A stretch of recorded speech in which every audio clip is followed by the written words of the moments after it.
سلام، د نن سهار د 9 بجو خبرونو ته مو زه سمیع الله امیني هرکلی وایم.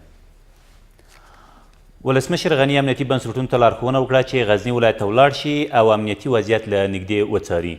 ښاغلي غني تېره ورځ د ویډیو کنفرانس له لارې د غزني له ملکي او پوځي مسؤلینو هم وغوښتل چې د دغه ولایت د امنیتي، ټولنیز او پراختیایي وضعیت د ښه والي په خاطر د لا زیاتې هڅې وکړي. ولسمشر همداراز د سیمه ییزو ارګانونو خپلواکې ادارې ته لارښوونه وکړه چې غزني لومړی درجه ولایت دی او باید ډېر ژر ورته د لومړۍ درجې ولایت امکانات برابر شي.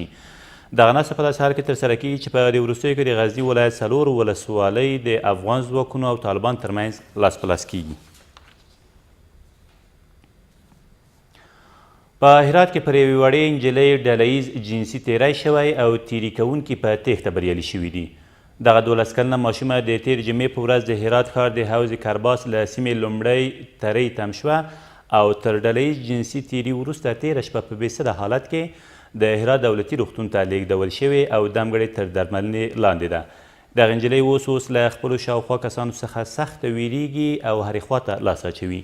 د دغې ماشومې کورنۍ له دولته غواړي چې دغه جنایتکاران تر نیونې وروسته په دار وځړوي، خو پولیس د دغې پیښې په تړاو د څېړنو له پیله خبر ورکوي.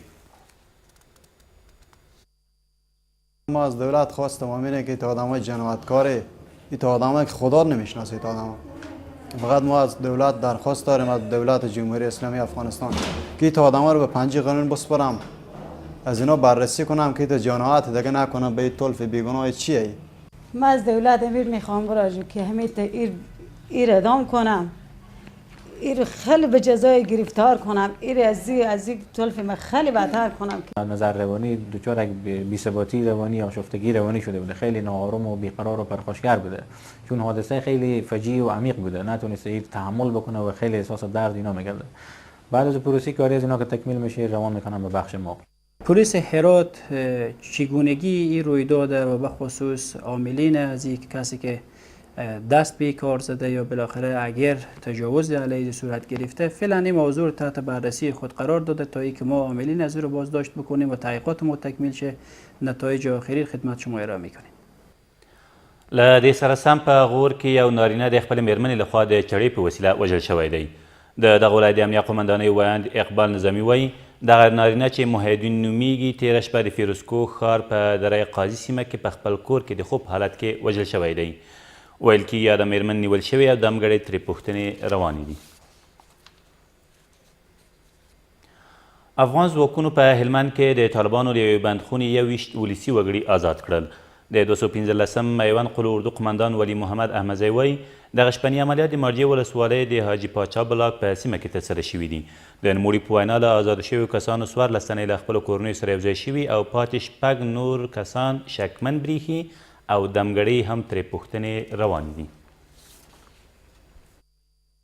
تاسې دا بېګناه مظلوم کسان ولیدله چې هغه په بېلابېلو کیسونو کې د طالبانو لخوا څارل شوي وه او حتی پیسې د دوی د جیبه اخیستلې، په دوی باندې خپله غذا هم تامینوله.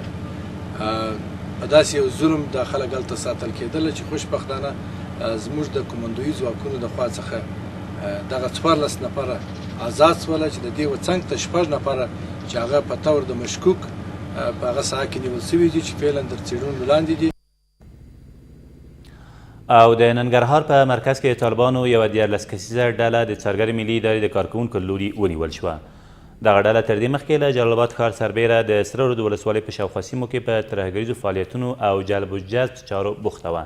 د څارګر ملي ادارې د خبرپاڼې له مخې نیول شویو کسانو خپل جرمونه هم منلي دي. دا تر دې مهاله وروستي خبرونه، تر بیا مو الله مل.